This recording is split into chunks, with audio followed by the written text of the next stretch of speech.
Greetings, and we're really glad and very honored that you took the time to join us today. It's going to be a real pleasure, as much as we could take pleasure in such a horrific situation. And I'd like to welcome everybody else who's on here.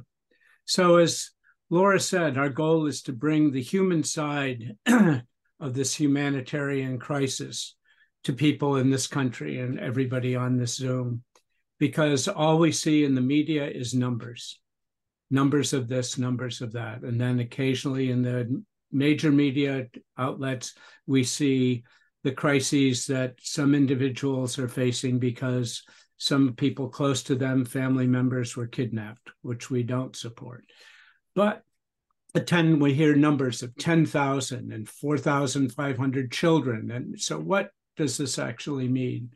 So history is a lived experience, and Ziad carries both the past and the present of this occupation with him. And so we want to be able to start right now with Ziad sharing with us how his family became refugees and then we'll move up to the present situation. We're going to try to accomplish this incredible task in 25 minutes, but I have the confidence, we've known each other for a few minutes, so we'll be able to accomplish this, I'm sure. So thanks again, Ziad. Thank you. Myself here, good evening, everyone.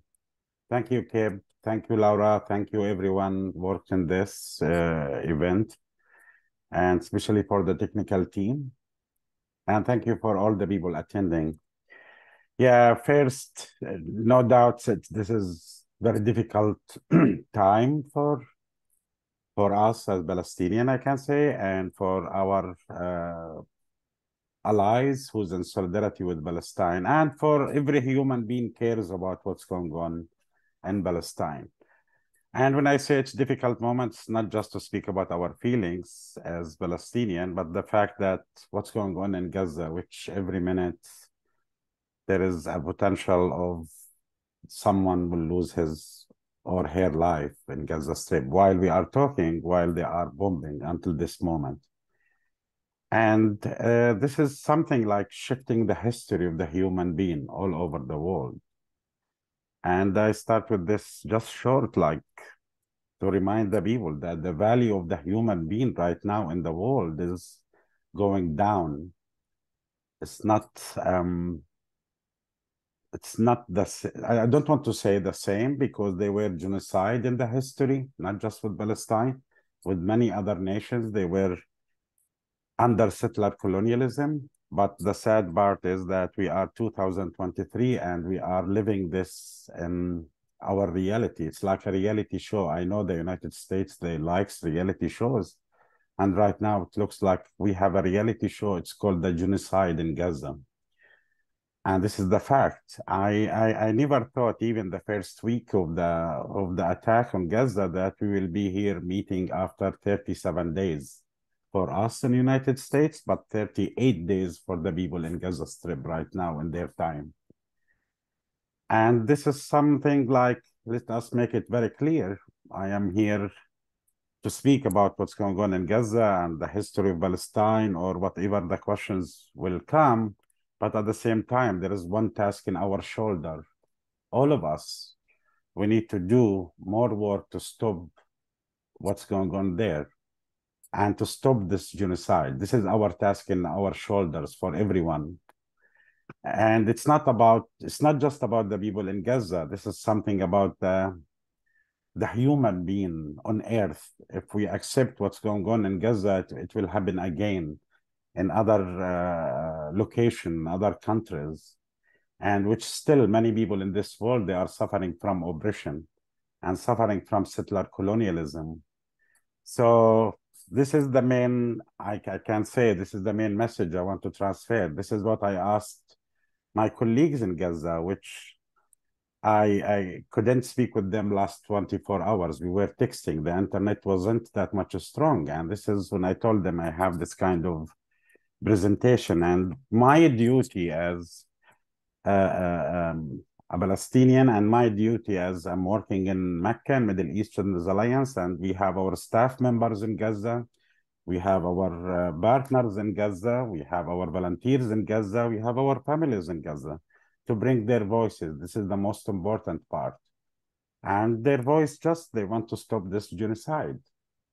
And I hope everyone participating in this meeting, and that after we go back to do our own job, we need to do more and to work toward ending this genocide. Anyway, for me as Palestinian, first of all, just to make it very clear, the most important from all the introduction Laura she did is the fact that I am Palestinian refugee. This is the fact I live in my life. This is what it means for me more than anything else, that I am still a refugee and I am not allowed to access my right because who I am, my background, my color, I am an Arab Palestinian and I am oppressed and I am indigenous. This is the reason why it's important that the fact that I am a Palestinian refugee. And I am talking with you. I am based here in Richmond, California, which is Ohlone land. We need to acknowledge that this is the land belong to the indigenous people, and it's connected to us too. Like as Palestinian, I need to recognize that all the time because we are in solidarity with each other. So to go back to the history is like, just I want to remind the people too. I know that the people, they speak about Gaza now, refugees, displaced, etc. But the fact that before October 7th, Gaza Strip, the majority of the people living in Gaza, they are Palestinian refugees. And some of them actually in Gaza Strip, they are not that much far from their own villages. And which is like some of them actually less than 10 miles from their refugee camps in Gaza to their original villages, which they are not allowed to visit since 1948. Maybe after 67 a little bit, but right now you have a generation in Gaza. They never have been in Jerusalem or they never have been in West Bank. And we can explain this later. But for me here, it's not about myself as Ziad, but it's the story of Palestinian refugees, for every refugees. And I'm going here to share with you my story, it's the same actually, the story of Palestinian refugees. Most of Palestinian refugees, they are living this kind of story. And I want to apologize from you because I am going to be back and forth I am opening 2 PowerPoints because I don't know the questions, to be honest with you, what you are going to ask, but so I kept it open so I can go back and forth. I want to remind the people too, to set up like our discussion tonight. And what we call it in Palestine, we cannot say about it just occupation or a conflict or the war between Palestinian and Israelis in 1948. Simply, I want to remind the people, this is the fact that all Palestinian people, they are, look at what's going on in Palestine, not just now, even before Gaza, it's a settler colonialism, the Zionist settler colonialism. And we need to deal with this as a settler colonialism, and to see what happened in the history with other countries, they were under settler colonialism too. And I want to remind the people too, that the Jewish immigrants, when they came to Palestine, which later we'll show you with the map, when they came to Palestine, they came to replace the Palestinian, not to live with the Palestinian. And this is the fact before 1948, even I can say since 1878, the first waves of Jewish immigrants, when they even before the first Zionist conference in Basel, 1897, they came to replace us. They came to take this land. And as you know, I am showing here that land without people for people without land. This is one of the myths that the Zionist movement, they are using, that Palestine is a land without people. And of course, Jewish people, they are spread all over the world, and these are the people, they need to have a homeland. And I will go more for that. Just I want to remind the people, this is actually the invitation for the first Zionist first Zionist conference. It was 1897, held in Basel. And actually, this is the invitation. This is a photo from the conference. And this is when they were discussed 3 proposals to build a homeland for Jewish people. The 3 proposals: Uganda, Argentina, and Palestine. And of course, part of the Zionist movement, they were planning to do it, like to have it in Palestine. Anyway, I will go,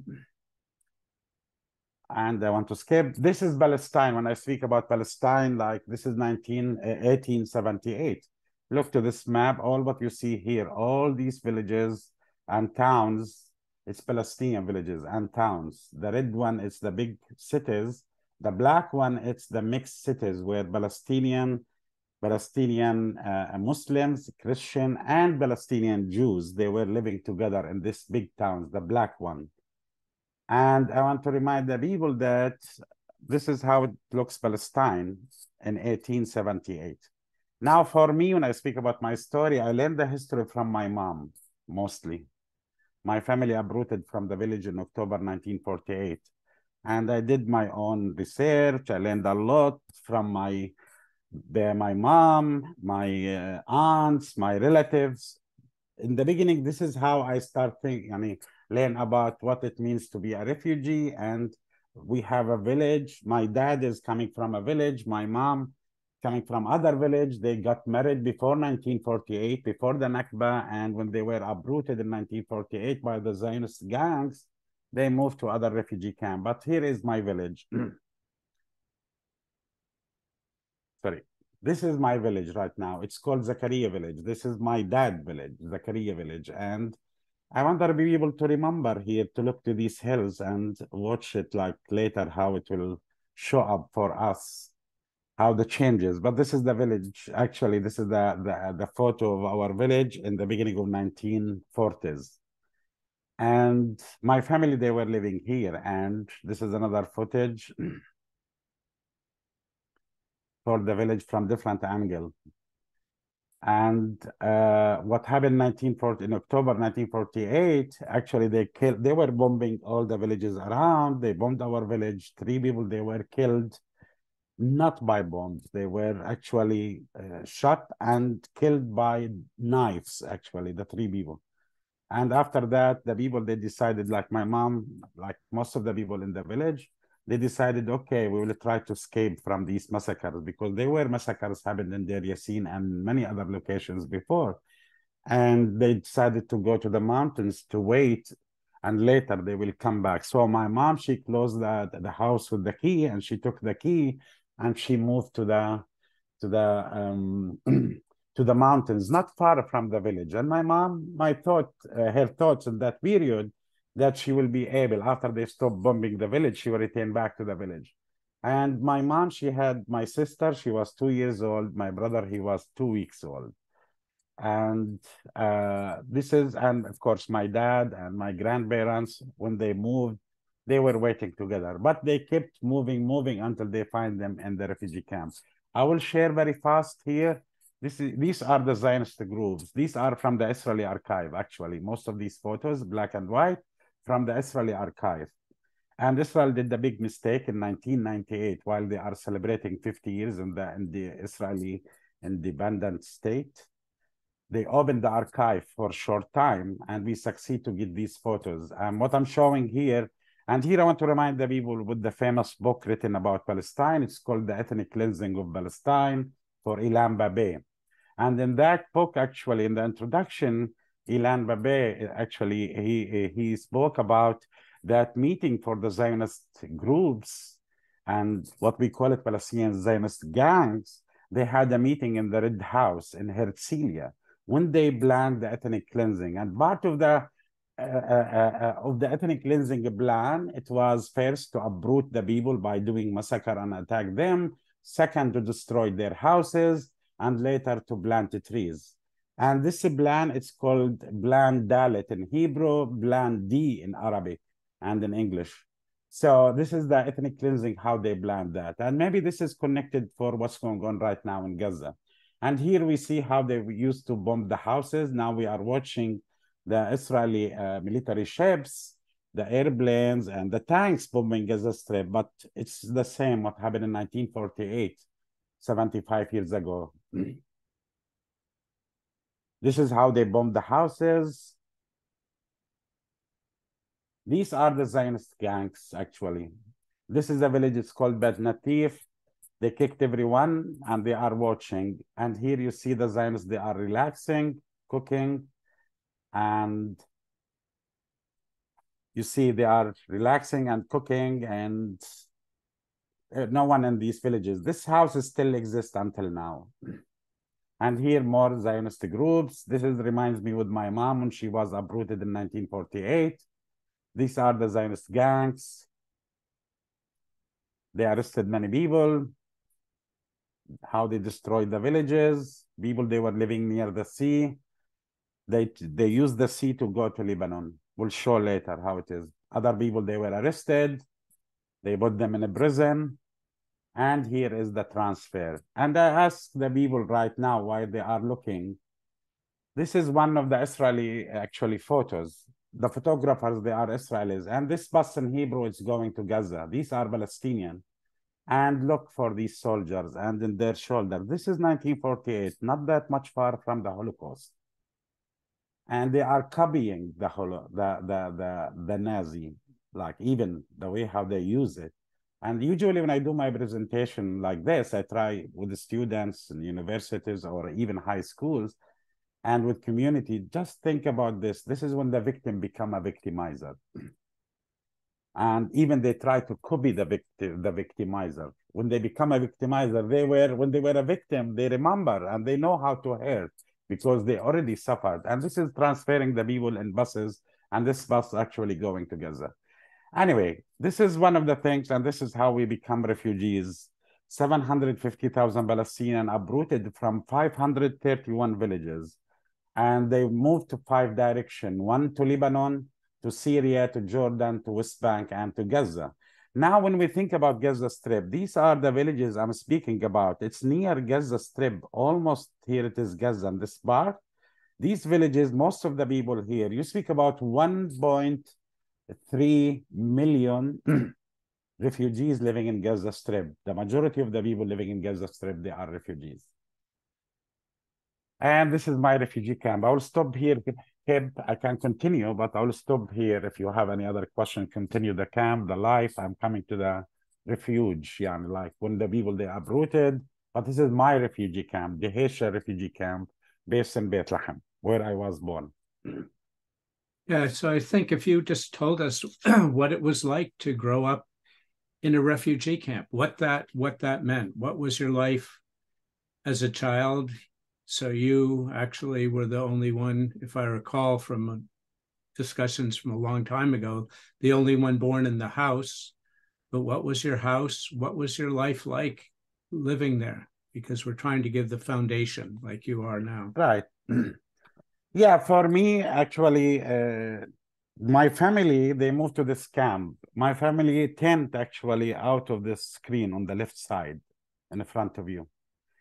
And this is among the first few photos of the camp, and you'll see later how it was. So the people, they came in 1948. My mom, she was moving, and my family, they are moving from hills to hills because the Zionist gangs follow the refugees, pushing them out.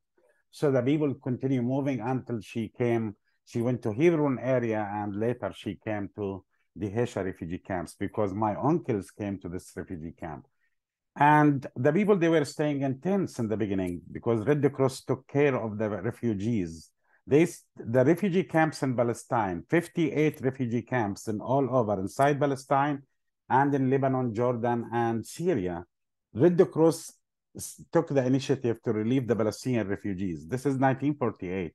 49, actually, December 8th, I think, December 8th, the United Nations make the decision to start the UNRWA, the new agency to relieve the Palestinian refugees. And in May 1st, 1950, the United Nations replaced the Red Cross. People, they were living in tents. And even what I heard from my parents, when people, they were living in tents, they were waiting that any moment that it's possible to return back.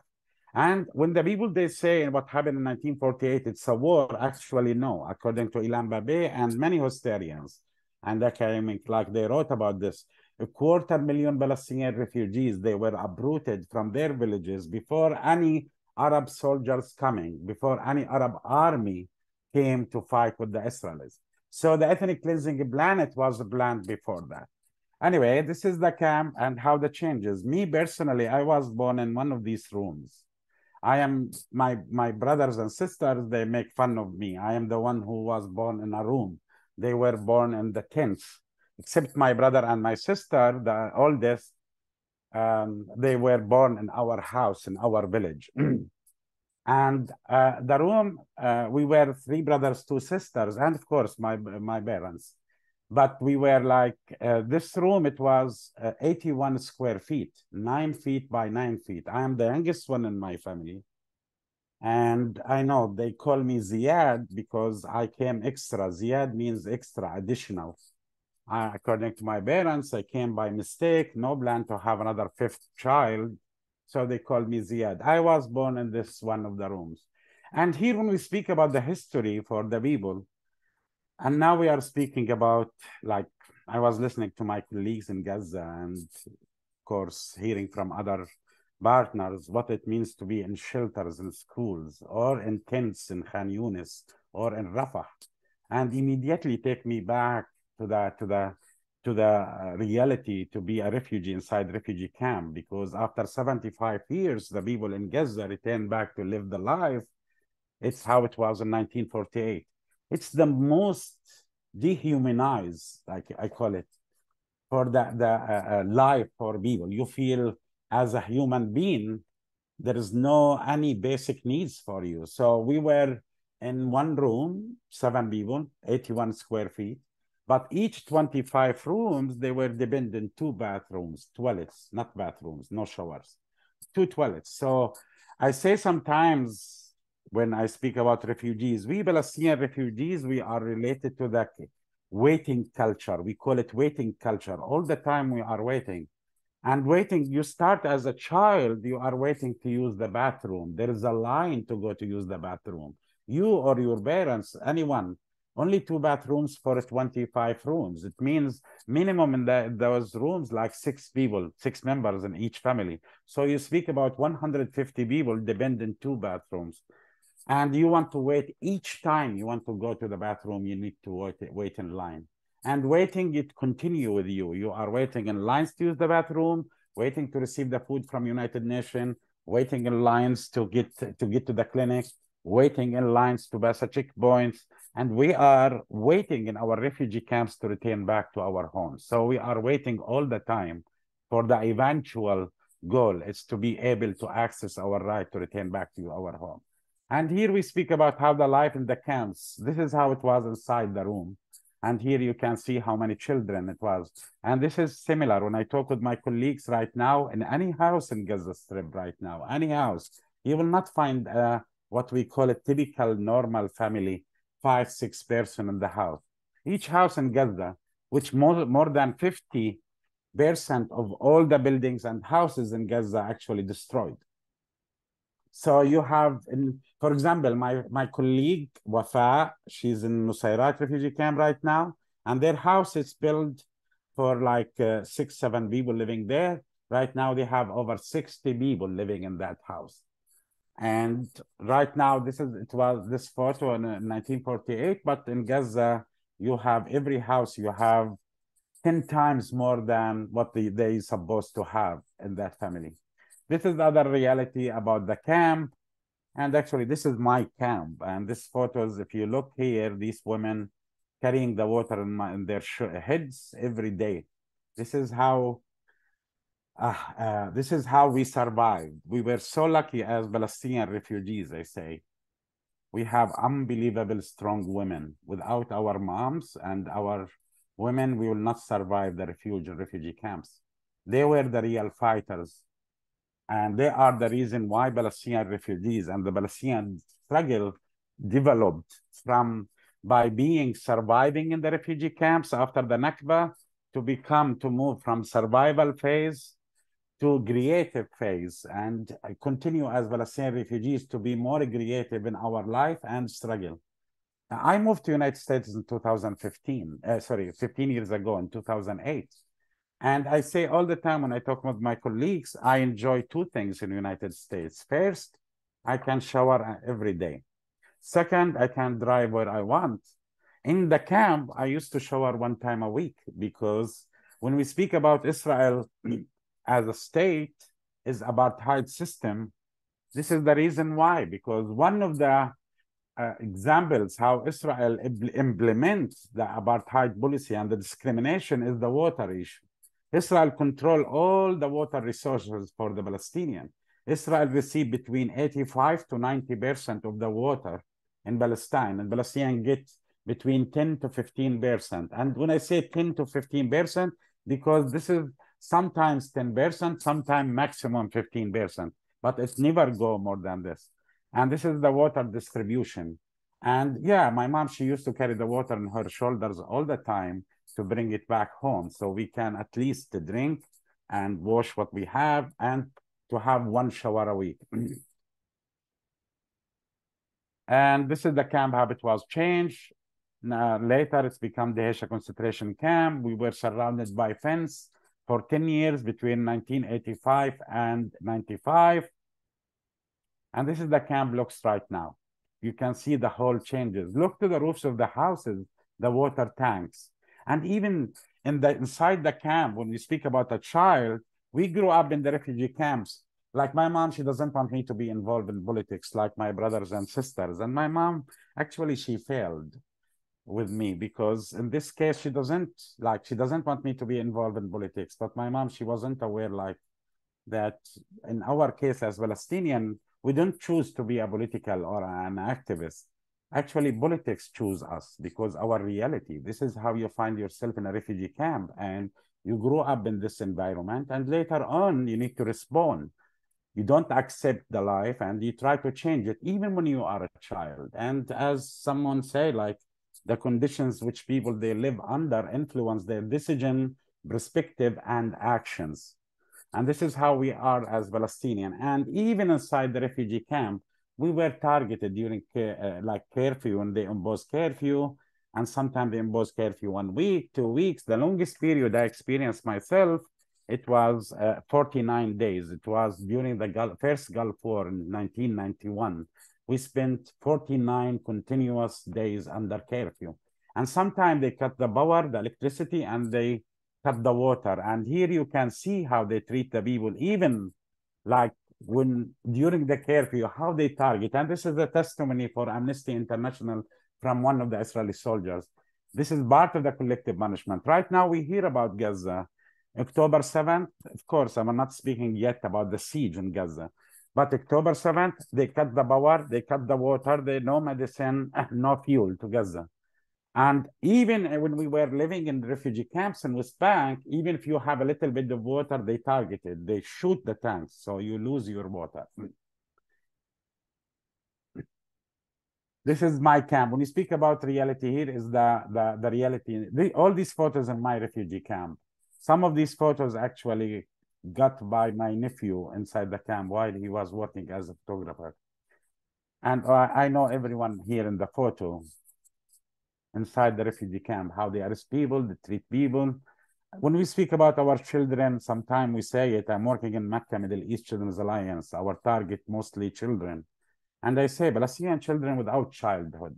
We are not exaggerating, but this is the fact, like, where children, when they grew up under occupation, under these kind of settler colonialism, armies, settlers everywhere, their childhood immediately stolen from them.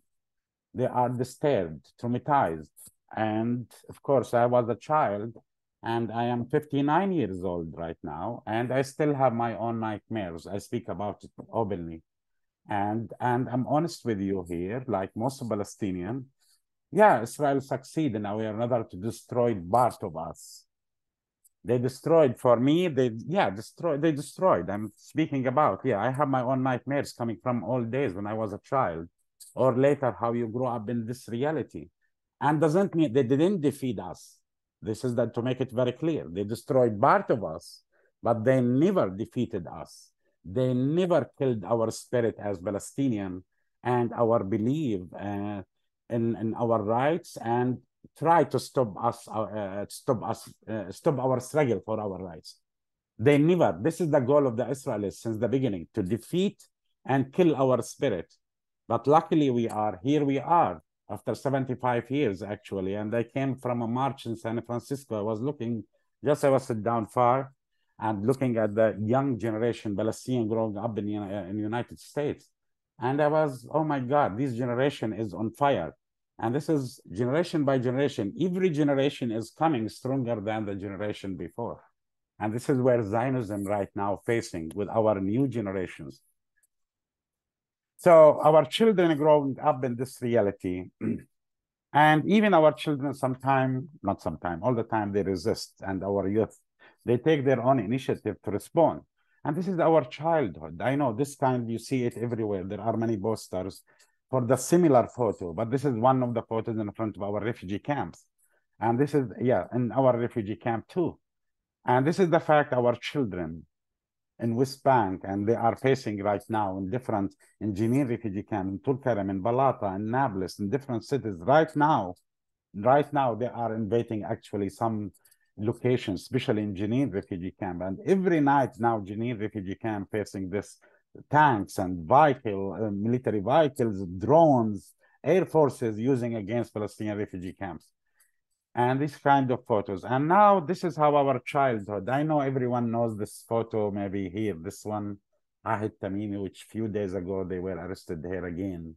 They came, Ahid now grew up, but even our girls, our boys, and when they are young, they are targeted and arrested. And this is a photo, what it means to be living in a refugee camp. These are publicly, you can find it on the internet. But here is our reality, where our children, what they are facing. And many people, sometimes when I go to schools, universities, I ask what you think about these kind of slides. What the first thing jump in your mind? Sometimes the people look how the children, they are scared, they are really traumatized, etc. But in fact, we look at it as Palestinian. Who is scaring? Who is scared here? The child or the soldiers? I see the child is scared, but when I look at this is all these soldiers to arrest them. Who's scared here? I feel the soldiers, they are scared from the child too. Not just the child is scared from the soldier, but the soldiers, they are scared from the child. I will stop here if you have another question.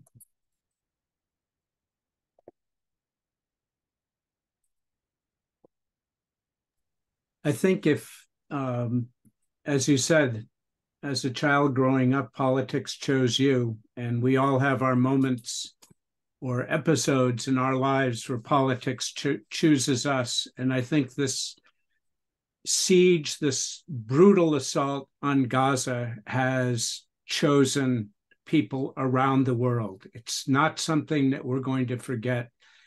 But the way it's being presented, unless maybe people watch Al Jazeera or have other outlets, maybe outlets that come from the Middle East that are prepared to really tell the truth about and show some of the truth of what's happening, it seems like what you've shown us is that what we've seen is just a heightened, it's the same thing. You've told me a number of times, this is a continuation of the occupation, but the brutality has reached such an unimaginable level. But the resilience and the resistance that you talk about really continues. And I remember listening to Wafa on when we were on a call, just how strong and resolute people are. And if you could talk about how people are surviving, the question of water, because we could see that is a key thing to cut off. The question of power, and we're seeing what happens, not just people having light, but destroying hospitals. So what has happened with healthcare, if you could, because I know you're in contact with people constantly, if you could just give us a picture of that. Yeah, in fact, actually, we are speaking about the history here, but this history connected to each other. It's nothing much changed for the Palestinian, except the fact that the Israeli all the time they are escalating. And as I said, I want to remind the people that in the beginning, where many Palestinians they say this, and many reports they spoke about it in a very clear way. And what the people they speak in the ground. And just want to remind the people, when the victim become a victimizer, they know how to hurt. They experience the pain. They have their own experience. And sometimes it's only not they are copying the victimizer, they are suffered from, but actually they invent their own styles too. And when it comes to be when we speak about brutality, and Israel right now, it's become, there are many reports about this, where Israel has become industry where they are distributing in all over the world. Not about just a war machine, it's about which kind of styles they are using, because they use the Palestinian as a lab. And right now, when we speak about Gaza Strip, Gaza is a lab, and this is what the people they are saying in Gaza Strip. Right now, what they are using, which kind of weapons they are using, how they target the people, how is the ethnic cleansing from North Gaza to South Gaza, what they do, the way how they do it, they are inventing, they are adding. And right now, since October 7th until now, the people in Gaza, they are facing different kind of wave of escalation. But this kind of collective punishment, this kind of genocide, it didn't start in October 7th. It was happened long time ago, and I showed that with you when I shared my history. It was happened for most of the people in Gaza Strip. It was happened in 1948, and it continued in different ways in Gaza. And right now, Gaza, when we speak about like Gaza, 16 years under siege, and all the people in Gaza Strip. So we are speaking, and here I'm, excuse me, I want to be very fast in my PowerPoint. Okay. I want to show this to the people, like, and here we need to update the numbers actually, but it's okay. I want the people to look at this. This is Gaza Strip. All what we see here, Gaza Strip. Gaza under siege for 16 years. And you have 2.3 million, actually, 2.3 million, sorry, 2.3 million living on 139 square miles. All the Gaza size, actually, it's 139 square miles. And you can see how the differences. In some areas, Gaza wide, it's only 6 kilometers in this area. Can you see the mouse? Yeah. And in this area, actually in the south here, you can see it is like 12 kilometers. So it's not that much wide, Gaza Strip. All from here to here, it's 41 kilometers. It's not that much long too. But here you have 2.3 million people living in Gaza under siege. You can see there were 6 gates in Gaza. 1, 2, 3, 4, 5, 6 gates. It's controlled, 5 gates controlled by the Israelis, 1 gate controlled by the Egyptian. And here, the Mediterranean Sea, you have the military ships 24 hours over 16 years until now. And now when we speak about bombing in Gaza, this is the area. They are bombing from all this area here, and of course the military ships, and from air. Now, when we speak about Gaza, 16 years ago, when they imposed the siege on Gaza Strip, any child before old 5 years old in 2005, right now they are 20 years ago. 21 years ago. So you have a generation, we call them a generation, a siege generation. These are the generation that grew up under siege. Some of them, they were born and they grew up in the siege, during the siege. Some of them, they were very young children, 5 years old, 6 years old, all their life it's under siege. And now the reality, when I speak about the genocide, it's the Russo genocide coming from even 1948, but it continued. It's like waves, ups and downs, because Gaza experienced different kind of attacks.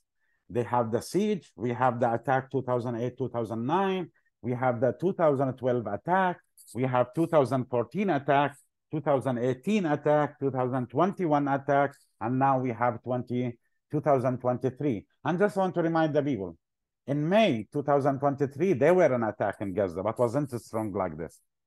Now for the people in Gaza Strip, they need to choose. In north of Gaza, and this part actually, they need to choose between genocide or ethnic cleansing moving to the south. This is the choices that the people they have in Gaza. This is what they say. When I talk with people there in Gaza, they say, yeah, we need to choose between killing in our houses, bombing, or ethnic cleanse to go to the refugee camp. This is one way they speak about it. But even for the people, they are already left their houses in north of Gaza, they were some of them targeted in their way while they are leaving. Others, they took shelters in schools, or they went to their relatives in Khan Yunis or in Rafah, where they were targeted and killed there. Like, for example, Wafa, my colleague, which her family is still until now with 60 people living in Nusayrat refugee camp. And each time I speak with her, like, because each call, it can be maybe the last call. Not because the internet, because what's in the back of her head, and to be honest with you, what's in the back of my head too. Because death, it's surrounding people there. Death is knocking every door in Gaza Strip. And doesn't matter which kind of door. Is it the door of the house? It's the door of the mosque, the church, the university, or is it the door of the hospitals? And this is the moment where we are watching right now. In the history, it's a historical moment, I say it, in the brutality of Zionism. This is how the people in Gaza, they describe it. The brutality of Zionism to surround hospitals. Actually, children, babies, they are dying right now as a result of no fuel, no power to survive inside the hospital. Injured people, they are already dying because while we are talking, because they can't access medicine, they can't have the power, they don't have anything, they don't have clean water. And women, they are giving birth actually without any anesthesia or anything. And some of them, they need to have a surgery. This is 2023. This is when we speak about the genocide. And in Gaza, yeah, this is how the reality and how the people in Gaza survive. And while I'm talking with my colleagues or our partners, and sometimes I bring their voices, I write about it. And one piece, I remember this is the first 10 days actually of the war, where while they are talking with me, like, hey, we were lucky. We were outside near the house when they bombed, but we were on the other side. So I came with the result, like, people in Gaza survive on their luck. It depends where you are standing, where you are. It depends on the location and the time where you are. And the second thing, they survive. This is what I hear from them. The way how the people, they support each other, the way how the people, they care about each other, the way, what we call it, collective spirit. So the people in Gaza Strip, they survive right now depends on their luck, their life, it depends on their luck and the collective spirit, how the people, they try to take care of each other. And the other thing is that psychologically, no way, everyone in Gaza, people in Gaza, actually, they are already huge damage. And I'm here speaking as a human being. They are the damage, like the other night I was talking with one of my colleagues. He called like 2 o'clock at morning, our time. He out, the internet came, and he was saying, like, he's from Shata refugee camp. He moved to the school with his family, which he never left his house in the previous 5 attacks on Gaza Strip. Like since 2008, he never left his house. But in the end, and in the beginning of this attack in Gaza, this time after October 7th, he decided he's not going to leave his house. And he was like speaking about it, and he and his wife and his parents and all the other people, they had over 120 people. All the time he tell me, I don't know how many people we have in the house. And when I speak about collective spirit, this is the fact. The people, they open their houses. And during the attack right now, if you go to Gaza, in south of Gaza mostly, I can say, you will not find the people close their doors of their houses. They don't close because anyone can run inside. People, they escape, they need anything. And the people, they share. And this is what I mean, collective spirit. And my friend, he moved to a Shata refugee camp school, few hundred meters from his house. They bombed the school with white phosphorus. And later he moved to other location until he reached to his grandfather house. And right now, the grandfather house where he is, near in the north of Gaza, where he's stuck, his name Iyad, stuck in the north of Gaza, and in his grandparents' house, it's a big house, 4 apartments. They have, he told me, close to 300 people living there. And 300 because inside the rooms for children, women, old people, outside around the house. And he told me many times he slept on the stairs, actually, just to sleep like 1 hour, half hour, because he said people, they can't sleep in Gaza all the time, bombing, bombing, bombing. And bombing for them, it's very tiny area and it's very close. So the survival issue in Gaza Strip here, it's about how the people, they support each other. But the basic needs there in Gaza, no. Right now, no. People, they are dying from simple reasons. Sometimes they don't have water. Sometimes they don't have the medicine. Hospitals, there are 22 hospitals out of service right now. Few days we were speaking about 16 hospitals. Now 6 hospitals last 3 days become out of the service. They can't serve anything. And now major hospitals, especially Shifa hospital, surrounded. We started, they were still, the Israeli army surrounding this hospital, bombing everywhere, 2 doctors killed, people dying inside the hospital, and it's not possible. And each element of that, when we speak about no power, no fuel, so the hospitals collapsed. What's about water? Water is a huge problem. Even right now, if we stop the war, and we want to bring all the aid to Gaza and clean water, you will have the majority of the people of Gaza, they are suffering because people in Gaza, they are drinking contaminated water. The other day, there were a scary, very, very scary report came out. Over 60,000 people in Gaza Strip, they are suffering from diarrhea. And when we speak about diarrhea, it's part of this diarrhea, it's bleeding diarrhea. I want to go with these kind of details. I know make us uncomfortable, but this is the fact that the people, and one of the reasons why the people, they are suffering from this diarrhea, because already the water in Gaza Strip is contaminated, polluted.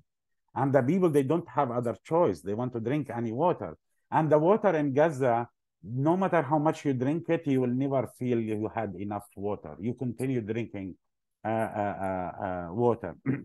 And right now, clean water, it's not possible to have it, especially in north of Gaza. And here to highlight, and especially we speak about hundreds of thousands, they are still in north of Gaza. Of course, a few days ago, they mentioned in the reports that 900,000, they are still in north of Gaza. They are expected last few days, some people, they succeed to move out of Gaza, north of Gaza toward the south. Even some of them, they were killed on their way, but maybe around 700 to 750,000 people still living in Gaza. A few hours ago, I was watching a report actually about Jabalia refugee camp, where they bombed Jabalia, and there is a family, total family, it's erased totally in Jabalia refugee camp. Still some people living in Beit Lahia and Beit Hanun, Shata refugee camp, still many people that are living there. And while the Israeli tanks on the gates of the refugee camp. So what I want to say when we speak about genocide, this is will live with the people for a long time. And when I say all the people in Gaza Strip traumatized in different ways, I'm not speaking about the mental health issue. This is a different issue. We'll leave it aside right now. But physically, everyone is suffering right now in Gaza. They don't have food. They bombed the bakeries.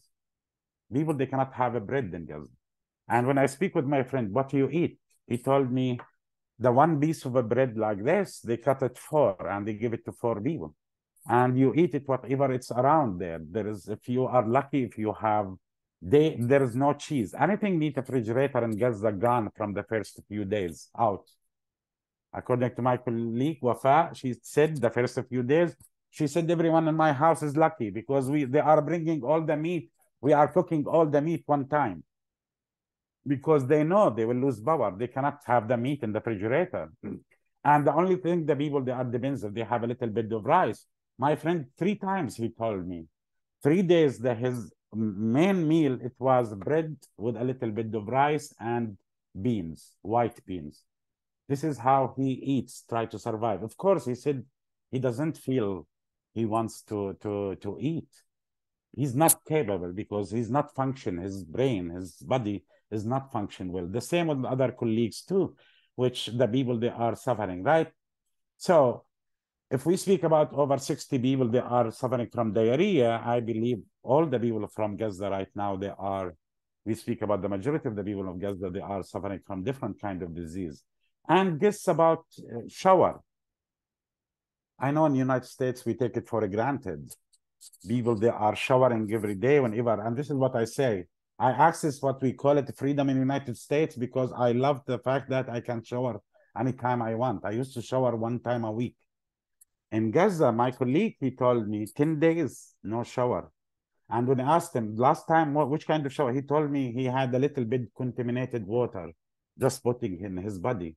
He has 3 daughters. He told me we were lucky we had wipers, like sanitized. We used to clean our daughters, their bodies, they are children, with the wipers. But right now, he told me we finished with the wipers. The mom wet the fabrics and just clean the daughters. Now, in the shelters, when you speak in the schools, the shelters, they are like people, they are living like 5,000 to 10,000 in each school. They are suffering from different kind of skin disease. And here we can have another presentation about skin disease and other kind of disease. People still waiting in line. They don't have water to clean the bathrooms. People, they can't access the bathroom well in the schools. And add to that, these schools all the time, it's bombed. And people died in hospitals and they die in schools while they are taking shelter. So the fact is, when I say death is knocking every door, everywhere in Gaza Strip, no matter where they are, death is around. And it depends on their luck how they will survive. Now, when you speak with them about the spirit, I don't know, to be honest with you, how to describe that. Which kind of spirit they have it. And we Palestinian outside in the diaspora, yeah, we are, like I said in the beginning, I said that we destroyed, and it's, no matter what I will say, it's not about us, it's about them there. But when I tell him how you survive, he told me he's learning about himself. He's learning about his anger. He's learning about his capacity. He's learning about his spirit. But he told me some hours I start shouting, screaming outside, just I want to take the things out. And one thing, the people, they never gave up. And yeah, the people, they are tired, exhausted. But he told me, the people, they fed up with the Israeli occupation. They don't want to go back. They want to end this kind of suffering, no matter what is the result. This is what you hear from the people. This is their message. They will never give up. And this is how they uplifting, the people in Gaza uplifting the Palestinian people outside. Yeah, of course, we march, people in solidarity to support Gaza. But in fact, for us, they uplift us. And for anyone watching Al Jazeera in Arabic, which they have it live. And sometimes when we say live, the people, they are filming live, guys. Not everything is coming from the Al Jazeera camera. And for the people in the social media, this is live there. Because the people, some of them, they stand up in the camera and they start speaking. Others, they are just film, document that moment. And people, they are very strong. And I'm saying about them very strong. I don't know how this, but this is something, when we speak about this genocide, the Palestinians, they are bringing another lesson in the history to the world, what it means steadfastness. And I guess I think facilitating this in the class in a very strong way.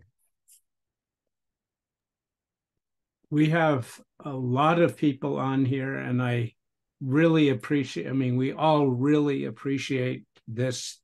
People are going to take this, all your words back, and it will take inspiration. Maybe not, definitely not have developed the strength that you talk about, that you have with your colleagues and friends in throughout Palestine. But we'd like to open it up for a while. I think we're going to, maybe we'll extend a little beyond what we have in the past, maybe for about 40-45 minutes, and let some people make comments ask questions. So it's on you, Laura. Thank you very much.